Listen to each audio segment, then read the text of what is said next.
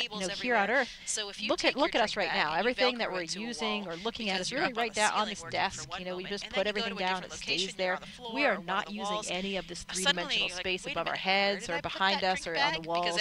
In space, you utilize all of that. So it takes your brain some time to really adapt to that, to understand. Look at us right now. Everything that we're using, you lose things a lot in the beginning because you put your drink back down, you don't know where it went because, yeah, you've been in all these different orientations and positions, and it's really hard to make those connections on spatial awareness. So I think that's the thing that's really difficult. Nothing can train you for it. You know, you can talk to other astronauts and they can give you tips for dealing with some of these things, but until you experience it yourself, you know, you really can't prepare for it. I lose a lot of stuff on the ground. I can only imagine what I would lose in space. To make those connections on spatial awareness. So I think that's the thing that's really difficult. Nothing can train you for it. You can talk to other astronauts and they can give you tips for dealing with some of these things, but until you experience it yourself, T-minus 1 hour and 26 minutes and counting. I lose a lot of stuff on the ground. I can only imagine what I would lose in space. Thank goodness that Crew 10 getting ready for their mission to the International Space Station, and there you see them reminders of where my keys and my from wallet left to right. We have Roscosmos, all right, T-minus 1 hour mission and 26 minutes and Kirill counting. Peskov. To his left, our right, the commander, Crew I'm 10, sorry, the pilot, getting ready Nichole for their mission Ayers. to the International Space Station. To her and there left, you see them. Going to the right. From left to right is the commander. We have Anne McClain. Roscosmos cosmonaut and mission specialist. And then to Kirill the far Peskov. right on the screen, to mission his specialist left, and JAXA our right, astronaut the Takuya commander. I'm sorry, Onishi. the pilot, Nichole Ayers. To her left, going to the right, up next is the commander, Anne McClain. We'll be looking for and the launch to the escape far right system on the screen, health check. Mission specialist and JAXA astronaut Takuya Onishi. It's been a beautiful day so far here on the Space Coast ahead Up next, of liftoff. Currently at 7:03 p.m. Eastern Daylight Time, health check, and 48 seconds. For those who like to know the detail. It's been a beautiful day so far here on the Space Coast ahead of liftoff. Our journey today began at currently astronaut at crew quarters. 7:03 p.m. At Eastern T-minus 4 Daylight hours Time, when the astronauts and 48 seconds up after a good weather for brief. those who like to know the detail. Some breakfast and health checks. Our journey today began at astronaut crew quarters. At T-minus 4 into hours, their when the astronauts vehicles and began suiting up traveled out to the pad after a good about weather 20 brief. Minutes.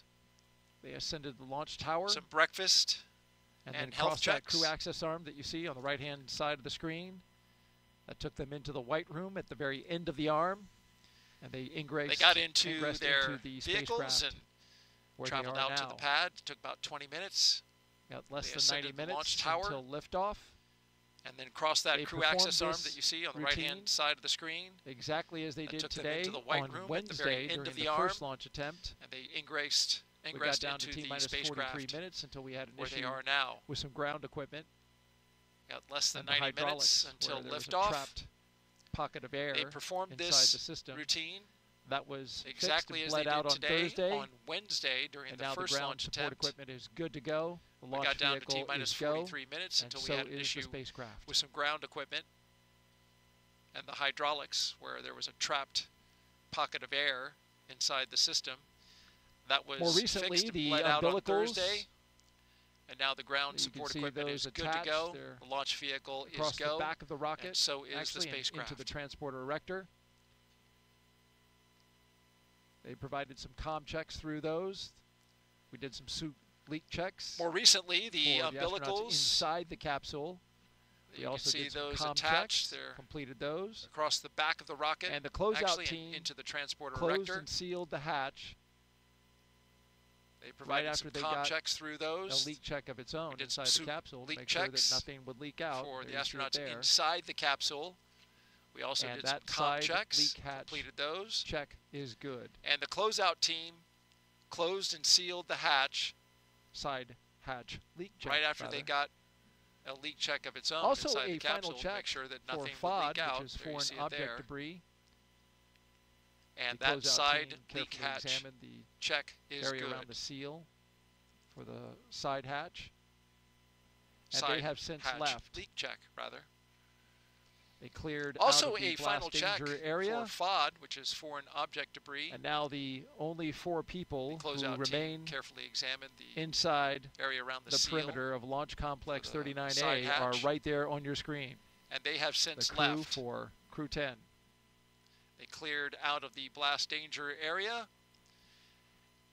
And now the only 4 people who remain inside the perimeter of Launch Complex 39A are right there on your screen. This Dragon Endurance spacecraft is a special one for NASA. It's also special to Jessica, as you noted so well, and talking about the name of Endurance, and a historic ship that helped Shackleton cross this Dragon Antarctic. Endurance spacecraft is a special one for NASA. It's also special. The Dragon spacecraft Jessica, Endurance will take noted to so well space today, talking about in its the name 4th of, space Endurance, and a historic Since its ship first flight in 2021 for Crew 3, SpaceX's Endurance Dragon has been a workhorse for NASA's commercial crew program, flying mission after mission. It the has Dragon safely spacecraft carried Endurance astronauts will to take the International Space Crew 10 to Station. space today. With Crew 7, Endurance proved its reliability spaceflight. yet again, marking Since its its third first flight journey in to orbit. 2021 for Crew 3, In all, SpaceX's Endurance has Dragon has flown been a 10 workhorse astronauts for and NASA's 2 commercial cosmonauts crew program, to and from the flying International mission Space after Station. mission. It has safely carried astronauts to the International Space Station. ISA, JAXA, With Crew 7, and Endurance Roscosmos. proved its reliability yet again, marking its third journey to orbit. In all, Endurance has flown 10 astronauts and 2 cosmonauts to and from the International Space Station. And it's supported international crews from NASA, ESA, JAXA, and Roscosmos.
Live coverage of NASA and SpaceX's Crew 10 launch to the International Space Station.